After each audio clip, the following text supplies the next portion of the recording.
කිසිම සැකරුවක් මේ ආණ්ඩුත් එකයි අමතිකම ඉච්ච ඒ වෙලාවටයි මේ රවුපගේ ඉල්ලුවත් දැන් නීතිය ඉල්ලන්නේ මොකටද රවුපගේ சொன்னது புல சவுகாகி කියන கவுரவ பில்ல நீதிய மச்சனா இருந்த ரவுப் எங்கட இனப்படுகொலை இல்லைன்னு சொன்னது இந்த ரவுப்காக்கு என்ன அரசாங்கத்தோட சேர்ந்து அப்ப சந்தர்ப்ப சூழ்நிலையில அவர் நடிக்கிறார் அது எதுக்கு யார் கதை கேட்டிருக்கணும் மனோகணேசன் அங்க கேட்டிருக்கணும் ஆனா சரி என்ன இருந்தாலும் நாங்கள் அனைவரும் சேர்ந்து செம்மணி படுகொலைக்கு எதிராக ஒன்று சேர்ந்து பயணிக்கணும் இப்ப ரவுஃப் ஹக்கீம் எல்லாரும் சேர்ந்து ஒரே கட்சி ஒரே கூட்டணியாக தான் இருக்காங்க அனைவரும் அவங்க தேசபாலன கூட்டணி ஓன வேளானா மைண்டத்தை கூட்டு எங்களுக்குள்ள பிரிச்சு போவான் பாருங்க நலிந்த ஜெயசிங் என்ன சொல்றார் போலீஸ் தெரியுதாம் அதுக்கு ஏற்ற மாதிரி பிஜிஏ போடுறாரு வடமாகாணத்திலே இலங்கை ராணுவம் 1995 ஆண்டு முழுமையாக தன்னுடைய கட்டுப்பாட்டில் கொண்டு வருகின்றது.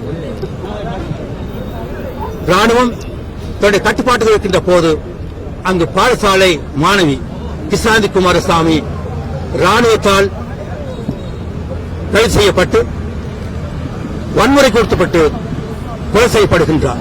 இந்த இனப்படுகொலை 2009 ஆண்டு மட்டும் நடக்கவில்லை, அது 90 ஆண்டிலே தொடங்கிவிட்டது, அது தொடர்ந்து நடந்து கொண்டிருக்கின்றது.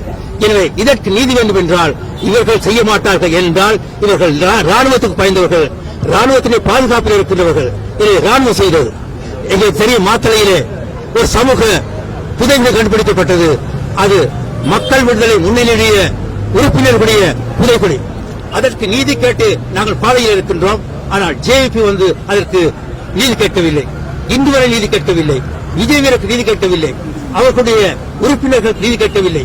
இதை தங்களுடைய உறுப்பினர்களுக்கு நீதி கேட்காதவர்கள் தமிழ் மக்களுக்காக நீதி கேட்கப் போகின்றார்களா? சர்வதேசத்தில் கூறுகின்றோம், வடகிழக்கில் நடந்தது இனப்படுகொலை என்பதை ஏற்றுக்கொள்ளுங்கள், தமிழர்கள் என்பதற்காகத்தான் கொல்லப்பட்டார்கள் என்று கூறுகின்றோம். எனவே தமிழர்களுக்கான நீதியை பெற்றுக் கொடுக்க வேண்டும் என்றால் முதலால் சுயநிர்ணய உரிமையை ஏற்றுக்கொள்ள வேண்டும்.